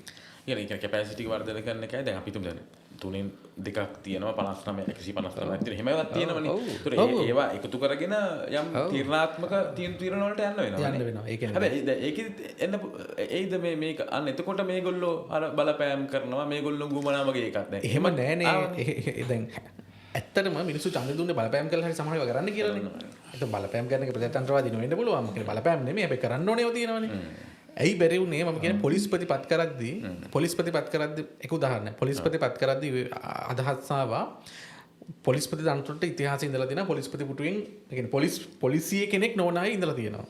එතකොට මම හිතන්නේ මහජන ආරක්ෂා අමාත්‍යාංශ පැත්තෙන්ම යෝජනා ආවා එළියෙන් ලොකු ගොඩක් යෝජනා ආවා අපි මේකට සිවිල් කෙනෙක් පත් කරමු කියලා. නීතිය ගැනත් දන්න සිවිල් කෙනෙක් පත් කරමු කියලා. හැබැයි ඒ වෙලාවේ ආණ්ඩුවේ අදහස තිබුණේ නෑ එහෙම වුණොත් එම සීනියර් ඩීఐජිලා 11ක් විතර ඉන්නවා. ඒගොල්ලෝ පොඩ්ඩක් අවුල් යයි. ආපු ගමන් ඒගොල්ලෝ අවුල් කරගන්න කැමති උන්නේ නෑ. ආපු ගමන් හැබැයි ඉතින් ප්‍රශ්නේ තියෙන්නේ ආපු ගමන් මත අවුල් කරගන්න ඕනේ. ඒකත් දැන් බෑ. හරිනම් කරන්න ඕනේ ආපු ගමන් දෙන්න ඕනේ. මේ දැන් මේ අපි ආණ්ඩුවක් පත් වෙලා ඉන්නේ. හරි මෙහෙමයි මේ අපි පත් උනේ මේකටයි. ඒක මැන්ඩේට් එකක් තියෙනවා. ඕගොල්ලන්ගේ වමනා ඉෂ්ට කරන්න නෙමෙයි අපි පත් උනේ. අනේ ඒ වගේ දැන් එහෙම නෑනේ. දැන් මං හිතන්නේ මේගොල්ලෝ බොහොම නයිව්. බොහොම අර නිකන් හරි බොහොම මම හිතන්නේ ඒක තමයි. ඒ කියන්නේ සමහර ඒවා කරගන්න බැරි වුණේ අන්න ඒ හේතුව නිසා. හැබැයි දැන් ඇත්තටම අවුරුද්දක් නේ ආණ්ඩුව පත් වෙලා අවුරුද්දක්. තව ඉස්සරහට යන්න ඒ තියෙන හැකියාව වෙන්නේ නඩු වෙනවා. ඊට පස්සේ දැන් අර පරණ සිස්ටම් ඇත්තටම අපි තේරෙන කන්නේ දැන් කලින් තරදුත් කිව්වා වගේ දැන් මගේ පහුගිය කාලයක් දෙකේම තියෙන පළාත් පාලන ආයතනත් එක්ක වැඩ කරන්න ගියාන් පස්සේ අපි සමීප මිත්‍රයින් සමහර සභාපතිලා එහෙම ඒගොල්ලෝ කියනවා ඔය කිව්වා අවුල. ඒතර දැන් ඕක යන්න වෙන්නේ මේ තහවුරු වෙන එකනේ. මුංගෙන් අවුලක් වෙන්නේ අපිට ඕන විදිහට අර සිස්ටම් එක කරා යන්න පුළුවන් කියලා. ඒක සමහර තියෙන ඉතින් කැමති නම් ඉන්න නැත්නම් යන්න කියලා ගන්න වෙනවා. ඒ කියන්නේ දැන් ඒ ප්‍රශ්නේ තියෙනවා. ඒක ඕක දැන් සමහර මං හිතන්නේ ඔය සමහර ආයතනවල ඉන්නේ හැම ආයතනයකම ඉන්නවනේ. දැන් මම දන්න තැන් ගොඩක් තියෙනවා. ඒ ආයතන වලට ඒ වෙන දේශපාලන අධිකාරියක් තියෙනවානේ. ඒ දේශපාලන අධිකාරියට වැඩිය ඒගොල්ලෝ ටිකක් ඒගොල්ලන්ගේ ආධිපත්‍යය වැඩි. දැන් උදාහරණයක් විදිහට අපි තුන් නිකන් උදාහරණයක් විදිහට නිකන් මේ වගේ වැදගත්. දැන් දේශපාලන අධිකාරියෙන් එන කෙනා ඉංග්‍රීසි දන්නේ නැත්නම් අරයා ඉංග්‍රීසි දන්නවා නම් ඒක එකකින් ඩොමිනේට් කරන්න පුළුවන්. දැන් සර් දකින්න ඇති සමහර විට පරිසර ඇමති පරිසර අමාත්‍යාංශයෙන් වැඩකට පරිසර අමාත්‍යාංශ ලේකම් බුක් කරලා දුන්න තැනකට පරිසර අමාත්‍යාංශයටම අයිති තැනකට යනවා පේරාදෙණිය මොකද්ද මල්වත් උද්‍යානයට යනවා ඒකේ බංගලාවේ නවතිනවා. ඒ අයියාගේ ප්‍රදේශකයි. එද්දි ඇමතිගේ අතට බිල දෙනවා. මම කියන්නේ ඒක සරලකම නෙමෙයි. ඒකෙන් පෙන්න නිල්දන් ගණන් නැහැ කියන එක. ගණන් නැහැ. ඒක මෙහෙම ඒක තමන්ම හදා ගන්න ඕනේ. ඒක ඇත්තටම ඒකට ඒක ඉතින් වෙනම වැඩක් ඉතින්. ඒක මේ ඒවා ඉතින් අර මේ ඒ පද්ධතිය ගැන අවබෝධයක් නැත්තම් ඒ පද්ධතිය හරි ඒතර දැන් මේ එක පැත්තකින් වෙන දැන් මේගොල්ලොන්ට කර දැන් මෙහෙම හේකුත් දෙය කියන්නේ දැන් ඔය සමහර වන්දන මේ ආපුවත් මට හිතෙන්නේ නිකන් මං අහන්නේ අර හැම එකම බේර ගන්න වගේ එකක්. ඒ කියන්නේ එළියේ මහ ජනතාව බලන් ඉන්න විදියක් තියෙනවා. ඊට පස්සේ දැන් උතුරු නැගෙනහිර ඡන්ද වල පොඩි නේද අපි දන්නවා මේ මේ මැතිවරණයේ දීප එකක් තියෙනවා වෙන කැමැත්ත. ඒගොල්ලොන්ට වැඩ කරන එක. ඒතර ඒ සමහර ඒ වගේදී දැන් මම හිතා තනතුරට කියන්නත් පුළුවන්. කියන්නේ ඒ සමහර ප්‍රශ්න අපි දැන් ඔය චෙම්මිනි වගේ එකකින්ම පටන් ගත්තොත් එහෙම ඒවට කොහොමද මැදිහත් වෙන්නේ ඒවා. එතකොට ටිකක් ඒ කියන්නේ මේ ඒ කොහොමද ඒ කියන්නේ එහෙම අමාරුකමක්ද එතකොට වෙන්නේ? ඒ කියන්නේ මොකක්ද එතකොට ඇත්තටම දැන් හරි අර කියන වගේ දැන් තිබිච්ච අවුල් ටිකට හරියන්න වෙනම ආණ්ඩු බලය ගත්තා නම් මේක ඉදිරි අවුරුදු 5 හරියට කරගන්න කියලා මොන වගේ දෙයක්ද කරන්න ඕන ගත්තොත්? මම චෙම්මනි එක ගැන කිව්වොත් මම හිතන්නේ ආණ්ඩුවට චෙම්මනි වලට ඔය දකුණේ ලොකු විරෝධයක් ආවේ නැහනේ. නාමල්ලට කඩ යන කීප දෙනෙක් විවේචන කළා සමහර කීප දෙනෙක් විතර. ඇත්තටම අතෙන්ගිලි ගන්නට වගේ කීප දෙනෙක් විතරයි. සෝෂල් මීඩියා වල බැලුවත් එළිය බැලුවත් එහෙම විවේචනයක් තිබ්බේ නැහැ. ආණ්ඩුවට තිබ්බා ඇත්තටම ආණ්ඩුවේ ඇමති කෙනෙකුට ගිහිල්ලා පොඩක් එතන ගිහිල්ලා මිනිසුත් එක්ක කතා කරලා දැන් මඩ කලපුව හැර පහුගිය මහමැතිවරණයේදී හැම දිස්ත්‍රික්කයක්ම උතුරු නැගෙනහිර දිනුවේ ජාතික ජන බලවේගය. එතකොට මම හිතන විදිහට මම දන්න නිර්මල් සර්ට වෙනස් අදහස් තියෙනවද සර්ට කියන්න පුළුවන් වෙයි. ඊළඟ ඡන්දෙකදී උතුරේ ඡන්ද තීරණාත්මකයි මේ ආණ්ඩුවට. එතකොට ඇයි ආණ්ඩුව ඒ පැත්තේ මිනිස්සුන්ගේ දිනා ගන්න තව කෙනෙක්. ඔය වගේ දේවල් වලට ආණ්ඩුව ආමන්ත්‍රණය කරනවා අඩුයි. ආණ්ඩුව නිකන් OMP එකට වගේ දීලා පැත්තකට වෙලා නිකන් ඉන්නවා. දැන් මහින්දේ ඇයි කොහෙද මේ අර බෝම්බ පිපුරවම එතෙන්ට ගියේ?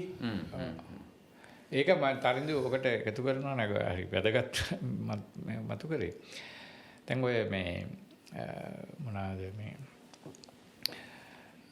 ජිනීවා මේක එයා කරනකොට දැන් ආණ්ඩුව ගත්ත ස්ථාවරයක් තියෙනවානේ. දැන් ඕක නිසා මොකුත් අපි වැඩි ඕක දඟලන්න ඕනේ නැහැ. අපි මේ අපේ රට ඇතුලේ අපි කරන්න ඕනේ කියලා. ඒක කරන්න ඕනේ. ඒක මං හිතන්නේ කරනවා කියලා. ඒක හරියට කරන්න ඕනේ. දැන් උතුර ඇත්තටම මං හිතන්නේ මේ ආණ්ඩුවට තමයි අවස්ථාව ලැබුණේ. තවමත් ඒ අවස්ථාව නැති වෙලා නැහැ. මොකද තවමත් දැන් තියෙන තත්ත්වයේ විදිහට අනුර කුමාර දිසානායක තමයි මුළු රටටම ආමන්ත්‍රණය කරන්න පුළුවන් එකම නායකයා විදිහට ඉන්නේ. දැන් ඉන්න මේවා තුලින් ඔය හිතන්නේ සජිත්තේ මාරි දුර්වලයි නාමල් එහෙම වුණත් අර පරණ උරුමය අරගෙන යනවා. ඒ නිසා තාම අනුරට හැකියාව තියෙනවා. ඉතින් ඒක ආයෝජනය කරන්නේ නැහැ මං හිතන්නේ හරියට. ඒ කියන්නේ මේ ඒක ටිකක් මං හිතන්නේ ඒක ආණ්ඩුවේ කැපැසිටි එක පිළිබඳ ප්‍රශ්නයක්. ඒගොල්ලෝ හිතන සහ ඒකේ හිතන විදිහේ ප්‍රශ්නකුත් තියෙනවා. ඒගොල්ලෝ වෙන විදිහකට තමයි දේශපාලනය ගැන මට තියෙන ප්‍රධාන ප්‍රශ්නය ඒකයි. මම හිතන්නේ ආණ්ඩුව දේශපාලනය ගැන හිතන විදිහක් තියෙනවා. ඒ පක්ෂය කේන්ද්‍ර කරගෙන ඒ හිතන විදිහෙන් වෙන යම් දේවල් තියෙනවා. දැන් උදාහරණයක් විදිහට මම හිතන්නේ ඒගොල්ලෝ හිතන විදිහෙන් ඔය මේ සිංහල ප්‍රදේශවල ග්‍රාමීය ප්‍රදේශවල දේශපාලන බලය තහවුරු කරගන්න සෑහෙන එක මම හිතන්නේ ඒගොල්ලෝ සමත් වෙයි කියලා. හරි. මොකද විපක්ෂයට ඉස්සරහට ලේසි වෙන්නේ නැහැ. දැන් ඒ කියන්නේ දැන් ඔය විපක්ෂ බලවේගවලට විශේෂයෙන් ඔය මේ නාමල්ලගේ සහ සජිත්ලගේ දෙකනේ ටිකක් තියෙන්නේ තාම. හරි. සංවිධාන දෙයක් විදිහට. ඒගොල්ලන්ට ලේසි වෙන්නේ නැහැ ග්‍රාමීය ප්‍රදේශවල තමන්ගේ බලය නැවත ස්ථාපිත කරගන්න. හරි. ඉතින් ඒක මේ හැබැයි ඒකෙන් අදහස් වෙන්නේ නැහැ ඒකෙන්ම මුළු අර ඡන්දදායක ආකර්ෂණය ඒක මතම පවත්වාගෙන යන්න බෑ. විශේෂයෙන් මධ්‍යම පන්තිය ඒගොල්ලෝ බොහොම අර පක්ෂ වලට කියන්නේ වෙනස්නේ අර ෆ්ලෝටිං වෝට්ස් කියලා අපි කියන්නේ. එහා මෙහා වෙනවා. ඔව් මේ එහෙම වෙනවනේ. ඉතින් ඒක යම්කිසි දැන් අපි හිතමු උදාහරණයක් විදිහට මෙහෙම කියමු. දැන් මේ ආණ්ඩුව පෙරදුනත් ආයේ 103ට වැටෙන එකක් නැහැ. හරි 103ට වැටෙන්නේ නැහැ. හරි. නමුත් ඒක අපි හිතමු මේ ඔපචුනිටි එක සමාජයක් විදිහට වැදගත්. මේ 2024 ඇති වුණු ඒ කතා කරේ අර පුරවැසියන්ගේ පැත්තෙන් කියලානේ. ඉතින් ලංකාවේ අපි පුරවැසි සමාජය නැත්තම් ජනතාවගේ දෘෂ්ටි කෝණයෙන් ගත්තොත් මම හිතන විදිහට මේක මේ මට වැදගත් නෑ ජනතා විමුක්ති පෙරමුණ තමන්ගේ පක්ෂය ගැන මොකද හිතන්නේ කියන එක මගේ ප්‍රශ්නයක් නෙමෙයි මේක ඒගොල්ලන්ගේ ප්‍රශ්නයක්. හරි. අපි ජනතාවගේ පැත්තෙන් බැලුවොත් මට වැදගත් 2024 වෙච්ච විපර්යාසයේ ජනතාමය පාර්ශවය. ඉතින් ඒක මං හිතන්නේ අපි රැකගත යුතු දෙයක්. හරි. මම හිතන්නේ දැන් අර ඇත්තටම මම හිතන්නේ මේ ආණ්ඩුව දැන් මේ ආණ්ඩුවේ තියෙන ජනප්‍රියත්වය නැති වෙනවා කියලා ඒකෙන් කියන්නේ විපක්ෂයේ තියෙන ජනප්‍රියත්වය වැඩි වෙනවා කියලා. රනිල් වික්‍රමසිංහ අත්තරමුඩ ගත්ත වෙලේ මුළු විපක්ෂයේ ඉන්න ඔක්කොම එකට එකතු වෙලා ප්‍රෙස් එකක් තියලා මං හිතන්නේ කවදාකවත් එහෙම වෙලා නැහැ. ප්‍රෙස් එකක් තියලා එන්න කිව්වහම 500ක් ආව නෑනේ. කැම 500ක් ඕඩර් කරලා තිබ්බලා ඒකත් අඩු කරලා තිබ්බනේ.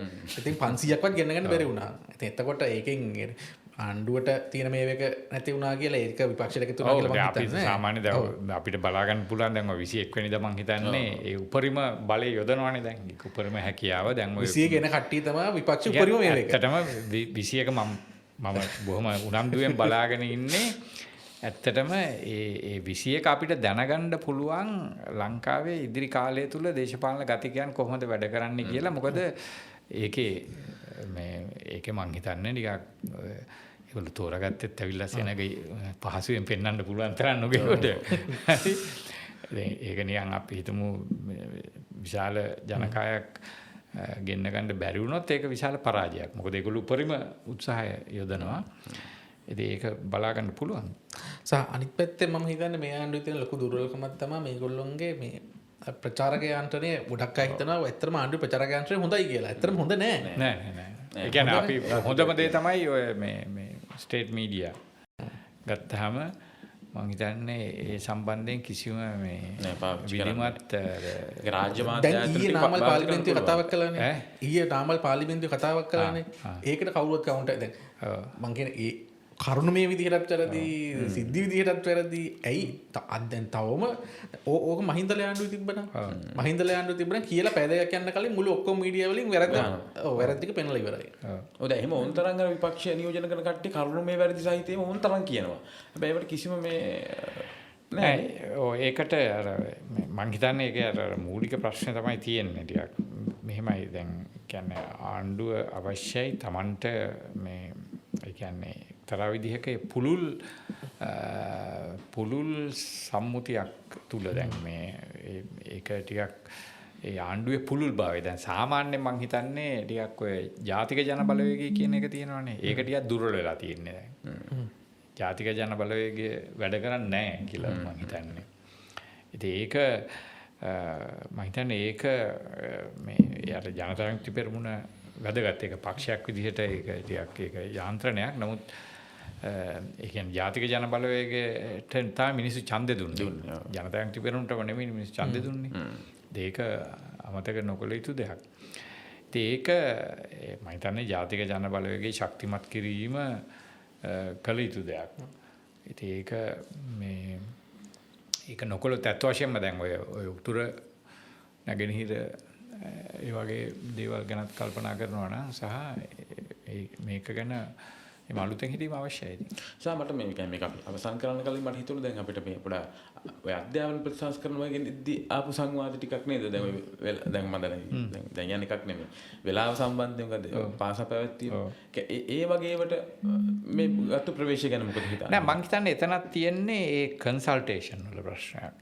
මම හිතන්නේ දැන් ජාතික ඔය අධ්‍යාපන ප්‍රතිසංස්කරණ ප්‍රශ්නේ ඒක හොඳ ගත්ත එක හොඳ අවස්ථාවක්. ඒ කියන්නේ මම ටිකක් ඒක දන්න නිසා මම කියන්නේ ඒක ඇත්තටම මෙහෙමනේ මේ වගේ දේවල් කරනකොට නිකන් ඒක සම්පූර්ණ එතන කරපු දේ තමයි මම දන්න විදිහට ඔය අර පවතින යාන්ත්‍රණය ඒ පවතින බලවේග ඒ ආයතන මේක ඩොමිනේට් කිරීම පිළිබඳව තියෙන ක්ලාසික් එක්සැම්පල් එකක්. හොඳම උදාහරණයක් තමයි මේ එතන අර සම්පූර්ණව ජාතික අධ්‍යාපන ආයතනයේ ඒ අමාත්‍යාංශයේ ඉන්න ඒ බලවේග ඉන්නවනේ එතන ඉන්න පිරිස් ඒගොල්ලෝ තමයි සම්පූර්ණ මේ සහ ඒගොල්ලොත් එක්ක එකතු වෙච්ච ඒ පරණ think tank එකක් ඒගොල්ලෝ සම්පූර්ණ මේක ඩොමිනේට් කරා. එතකොට මේ කියන්නේ ආණ්ඩුවට මම හිතන්නේ කිසිම කැපැසිටි එකක් තිබුණ නැහැ මේ එකත් එක්ක මේ කියන්නේ කන්ට්‍රෝල් කරන්න විතරක් නෙමෙයි. දැන් ඒක විකල්ප විදියට හිතන්නේ ගැන හරි ඒ විකල්ප විදියට හිතීමක් තිබුණ නැහැ. දැන් අඩුතරමින් දැන් අපි හිතමු දැන් මේ ආණ්ඩුව මේ පත් කිරීම සඳහා මේ ඉදිරිපත් වෙච්ච පිරිස් ඉන්නවනේ. දැන් ඒ පිරිස් අතරේවත් සාකච්ඡාවක් එහෙම නැහැ. තිබුණ නැහැ. දැන් ඔය ගොඩක් ඔය වෘත්ති සමිති සම්බන්ධයෙන් එහෙම කටයුතු කරන විදිහ ටිකක් බොහොම ඒකේ තියෙන විශාල ඇරගන්ස් එකක්. විශාල ටිකක් අනවශ්‍ය ගැටුම් වලට යනවට වැඩිය නිකන් ඒගොල්ලන්ට ඒවල රැස්වීමක් තිබිලා හරියන්නේ නැහැ නේ. ඒක දැන් ඔය අපි හිතමු දැන් සාකච්ඡාවක් ඕනේනේ. දැන් ඔය මම අර ව්‍යවස්ථාව සම්බන්ධයෙන් කිව්වා වගේ අපි හිතමු ඔය භාග වැඩි කිරීම. ඇත්තටම ඒ වෙලාව වැඩි කිරීමට මම නම් පක්ෂයි. මම පක්ෂයි ඒක ඇත්තටම වෙලාව ඇත්තටම මගේ අදහස ටිකක් තව වැඩිපුර තියෙන්න ඕනේ කියලා. නමුත් ඒක කොහොමද කරන්නේ කියන එක සාකච්ඡා කරන්න ඕනේ නේ. එහෙම නිකන් ආවට ගියාට කරලා වැඩක් නැහැ නේ. දැන් ප්‍රජාතන්ත්‍රවාදී ඩෙමොක්‍රැටික් ඩිසිෂන් මේකින් කියලා එකක් තියෙනවානේ. එතකොට ඒක කියන්නේ ඇයි එහෙම අවශ්‍ය වෙන්නේ? හරි. එතකොට ඒක දැන් මම හිතන්නේ මමත් ඔය සම්බන්ධ වුණා ඔය අධ්‍යාපන ප්‍රතිසංස්කරණ ගැන තිබුණු සාකච්ඡා කීපයකට. ඒ සාකච්ඡා ඔක්කොම තිබුණේ ඒ කියන්නේ සිදුවිය හැකි නරකම විදිහට මම හිතන්නේ. ඒ කියන්නේ මේ මෙහෙමනේ දැන් අපි විවෘත වෙන්න ඕනේ සාකච්ඡාව. මේක අපේ එක තියෙනවා. එතකොට ඒක ආණ්ඩුව ඉන්නේ ඩිෆෙන්ඩ් කරන්න. අනිත් අය ඉන්නේ මේක විවේචනය කරන්න. එතකොට විවේචනය කරනකොට එහෙන් මේ අරගොල්ලෝ ඩිෆෙන්ඩ් කරනවා. එහෙම නෙමෙයිනේ කරන්න ඕනේ. කොහොමද මේක කරන්නේ? ඇයි මේක හරි? එහෙමනේ. දැන් මං හිතන්නේ අන්න ඒ ප්‍රවේශය ඒ සම්බන්ධයෙන් ස්ට්‍රැටජිකලි ආණ්ඩුව කොහොම ටිකක් දුර්වලයි කියලා මම හිතන්නේ. පයමාර්ගික වශයෙන් ගත්තාම. ඒ කියන්නේ මේ සහ ඒකදී මට තව එකක් මෙහෙම තියෙද නිකන් සමහරවල්ලාට වෙන කාගේවත් අහන්න නැති ගතියකුත් නිකන් තියෙනවා ඒකද නිකන් නෑ ඒ කියන්නේ ඕනේ නෑ නිකන් අපි තමයි වගේ එකකුත් එහෙමද? නෑ මම කියන්නේ අහන්න බයයි කියලා. බයයි. එහෙම එකක් තියෙනවා. මම හිතන්නේ දැන් මිනිස්සුන්ගේ පැත්තෙන් දැන් මිනිස්සු දැන් ඇත්තටම අපි දැන් අපි බලාපොරොත්තු වෙච්ච සමහර ඒවා කියන්නේ දැන් අපිට තියෙන අදහස දැන් හිතන්නකෝ PTA හරි OSA හරි මොකද්ද ඔන්ලයින් සේෆ්ටි ඇක්ට් එක හරි එහෙම නැත්නම් ආණ්ඩුවේ ව්‍යවස්ථා ප්‍රතිසංස්කරණ හරි මම හිතන්නේ අපි හිතන විදිහට ඉතින් අපිට මම හිතන්නේ මේ ආණ්ඩුවෙන් නැතුව වෙන කරගන්න වෙන ආණ්ඩුවක් නැති වෙයි කියලා. ඉතින් එතකොට අපි දැන් ඒකනේ මම කියන එක එක්කෙනා දැන් නිර්මාල්සගේ අපේක්ෂාවන් ආණ්ඩුවෙන් වෙනස් වෙන්න පුළුවන්. වාගේ අපේක්ෂාව වෙනස් වෙනවා. මගේ අපේක්ෂාව වෙනස් වෙනවා. මම ආණ්ඩුවෙද්දීන් බලාපොරොත්තු වෙන්නේ දූෂණ වංචා ගැනයි මේ ආණ්ඩු ව්‍යවස්ථා පරිසංස්කරණ සහ මේ සමහර නීති. ඉතින් එතකොට එහෙම දැන් තමන්ගේ බලාපොරොත්තු ඉෂ්ට නොවෙද්දී ආණ්ඩුව ගැන කලකිරීමකටපත් වෙන්න පුළුවන්. ඒකෙන් අදහස් වෙන්නේ නැහැ. ඒක විපක්ෂයට පක්ෂයි කියන එකකින් අදහස් වෙන්නේ නැහැ. ඉතින් මම හිතන්නේ ආණ්ඩුව ආපු ගමන් PTA සම්බන්ධයෙන් මීට වැඩි දේවල් කරන්න තිබ්බා. ආණ්ඩුව ආපු ගමන් විශේෂයෙන් OSA සම්බන්ධයෙන් ඊට පස්සේ විවස්ථාව සම්බන්ධයෙන් කරන්න තිබ්බා. මම දැන් හරි අඩුම ගානේ දෙවෙනි අවුරුද්ද පටන් ගන්න දිහට සමහර දේවල් පටන් ගත්තොත් හොඳයි. එහෙම නැති වුණොත් ඇත්තටම කියන්නේ මම පුද්ගලිකව විශ්වාස කරනවා මේ එකක්වත් සජිත් කවදා හරි ජනාධිපති වුණොත් හරි එහෙම නැත්නම් නාමල් ජනාධිපති වුණත් එහෙම නැත්නම් වෙන කවුරු හරි ජනාධිපති වුණත් ඔක වෙන්නේ නැහැ. කරගන්න නම් කරගන්න පුළුවන් මේ ආණ්ඩුවෙන් විතරයි. ඉතින් ඒකට මෙහෙම ගත්තොත් අපි දැන් මේක අර සංවාදය අවසන් කරන්න යද්දී ඔයාලට කිව්වොත් එහෙම දැන් ප්‍රමුඛතා ලැයිස්තුවක් ඔයාගේ තිබුණොත් ඔයාලා අපේක්ෂා කරන විදියෙන් මොන වගේ ටිකක්ද පෙළ ගස්සනවා අවුරුදු 5 ඇතුළේ කරන්න ඕනේ කියලා. මගේ මූලික මේක නීති දෙපාර්තමේන්තුව රජයට උපදෙස් දෙන්න තියාගෙන අවිචෝද්ද කාර්යාලයක් දාන්න ඕන. මොකද ඒක මං හිතන්නේ ඇත්තටම ආණ්ඩුවේ ජනප්‍රියත්වයට ඒක හේතු වෙන්න පුළුවන්. මොකද නඩුම තියෙනවා. නඩුම ලක්ෂ ගණනක් තියෙනවා හිර වෙලා. නීතිපති දෙපාර්තමේන්තුවේ ෆයිල්ම දසදහස් ගණනක් තියෙනවා. අර මං හිතන්නේ ඔඩිට් රිපෝට් එකක් අරන් බැලුවොත් ඇති අවුරුදු ගණනක් තිස්සේ සමහර නඩු තියෙනවා අවුරුදු 15කට. මම ඒක ඇඹිලිපිටිය උසාවියේ දවසක් මේ ළඟදී ගිහින් හිටියා. මොකක්ද ඒක කියන්නේ? කොල්ලයි කෙල්ලයි යාළු වෙලා කෙල්ලට අවුරුදු 16කට අඩුයි. උසාවියට ඇවිල්ලා හිටිය අධිචෝදනා බාර ගන්න දැන් ඒ දෙන්න බැඳලා ළමයිනුත් ඉන්නවා. අවුරුදු 15ක් විතර. නීතිපති නඩු දාලා නැහැ. ඉතින් මම කියන්නේ ඒ වගේ කියන්නේ අභිචෝදක කාර්යාලයක් දාලා අයින් කරන්න පුළුවන් නඩු අයින් කරලා දාන්න පුළුවන් නඩු දාලා මේ ඔය CID එක සමහර විමර්ශන කරලා ෆයිල් ලෙවල් ඉවරයි. රනිල්ටත් මං හිතන්නේ නඩු දාන්න පුළුවන්. අධිචෝදනා දාන්න පුළුවන්. ඉතින් ඒ වගේ ඒවා කළොත් එහෙම ආණ්ඩුවේ තියෙන මං හිතන්නේ අර සාමාන්‍යයෙන් ආණ්ඩුව එන්න ජනප්‍රියත්වය අඩු වෙන එක මං හිතන්නේ ඒ වගේ දේවල් කරලා වැඩි කරගන්න පුළුවන්. ඉතින් මං හිතන්නේ ඒ වගේ දේවල් වලට දැන් අත ගහන්න ඕන. එහෙම නැති වුණොත් එහෙම වෙන්නේ අවුරුදු 5 යද්දී තවදුරටත් ආණ්ඩුවේ ජනප්‍රියත්වය නෑ මෙහෙමයි. උතන දැන් ඔය සාමාන්‍ය සමාජය අතර ටිකක් අදහසක් ඇති වෙනවනේ. දැන් මේ ආණ්ඩුවට දැන් කියන්නේ දැන් අර විපක්ෂයට පක්ෂව නෙමෙයි. ඔව්. ඒ ආණ්ඩුවට මේ ශක්්‍යතාවය කැපැසිටි එක අඩුයි කියලා අදහසක් තියෙනවානේ මේගොල්ලොන්ට මේක හරියට කරන්න බෑ. දැන් සමහරට දැන් ආණ්ඩුවත් ඒක උදාහරණයක් විදිහට එහෙම හදලා තියෙනවනේ. ඔය ලාල්කාන්ත එහෙම කතා කරපුවාම මගේ බොහොම මිත්‍රයන් ඒත් කියන්නේ මේ නිලධාරීන් දෙක අපිට වැඩ කරන්න බෑ. එතකොට ඒක ඇවිල්ලා ඇමතිවරයෙක් ඉන්නේ ප්‍රධාන පෙළේ ඇමතිවරයෙක්නේ. ඒක කියන්න නෙමෙයිනේ. ඔව්. ඒක අපිට කියලා වැඩක් නැහැ. ඒක ඔයගොල්ලෝ පක්ෂය ඇතුලේ කතා කරගන්න. ඔව්. හරි. ඒ අපිට අවශ්‍ය ඔයගොල්ලෝ ඒකට මොකද්ද කරන්න යන්නේ කියලා. ඉතින් ඒක දැන් දැන් ඇවිල්ලා පළවෙනි එක තමයි අවසානයෙන් මට කියන්න තියෙන්නේ. දැන් මේ ආණ්ඩුවට මේ සමාවට කාරණා නැහැ. ඔව්. අර ඉස්සර නම් තියුණානේ කොටි නැගිටි අර ඒ වගේ මේ එහෙම බෑ මේගොල්ලෝ මේගොල්ලෝ කිරීමෙන්ම තමයි ඒගොල්ලන්ගේ ජනප්‍රියත්වය ලබා ගන්න වෙන්නේ. ඉතින් ඒක මතක තියාගන්න ඕනේ. මටත් කියන්න තියෙන ඇත්තට මේක තමයි. ඒ කියන්නේ අවසානයේදී අපිට එන්න තියෙන්නේ කියන්නේ අවස්ථාවක් තියෙනවා.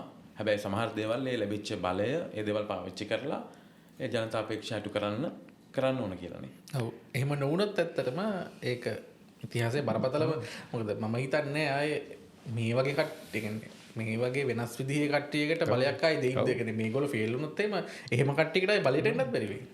නෑ මෙහෙමයි දැන් මේක වැදගත් කියන්නේ මෙහෙමනේ දැන් විශාල පරිවර්තනයක් සිද්ධ වෙයි. කියන්නේ මම හිතන්නේ ඒක ලංකාවේ ඉතිහාසයේ වෙන්න පුළුවන් දේශපාලනේ වෙන්න පුළුවන් ලොකුම පරිවර්තනයක් මේක. මීට වැඩිය ලොකු පරිවර්තන වෙන්න පුළුවන් කියලා මම හිතන්නේ නැහැ. හරි. ඒ කියන්නේ අතිශය ජනප්‍රිය ලෙස විශාල ඡන්ද ගානකින් පත්වෙච්ච ජනාධිපතිවරේ මහජන නැගිටීමකින් ඉවත් කරලා ඉන්පසුව පාර්ලිමේන්තුවෙන් පත් කරගත්ත ජනාධිපතිවරේ මේ පරද්දලා ඔහු තුන්වෙනි තැනට දාලා හරි මේ 3% වගේ පොඩි පිරිසක් තිබුණු බලවේගයක් මෙහෙම විශාල මේ ජනවරමක් සහිතව ඉදිරියට ගෙනවා. මේක තරම් මීට වැඩිය පරිවර්තන සහ උතුරුණගෙන හිර දෙකම මුළු කලින් තිබුණ නිතරම ලංකාවේ තිබුණා මේ වගේ මේ කියන්නේ දැන් සාමාන්‍ය වශයෙන් දකුණේ ජනප්‍රිය බලවේගයට උතුරේ මේ හම්බෙන්නේ නැහැ. හරි. දැන් 2015 වුණත් මෛත්‍රීපාලට අරහේ හම්බෙනකොට මෙහි ඒ කියන්නේ උතුර නැත්තම් මෙහෙ දිනන්නේ නැහැ නේ. දැන් මේ පාර එහෙම නෙමෙයි. මේ පාර දෙකෙන්ම දිනුවා. හරි. ඉතින් මේ මීට වැඩිය විප්ලවයක් නැහැනේ. ඉතින් මේක පාවිච්චි කරලා රාජ්‍යාන්තරය කන්ට්‍රෝල් කරන්න බැරි නම් ඒ ජනතා අභිලාෂයට ආමන්ත්‍රණය කරන්න බැරි නම් ඒක බරපතල පරාජයක්.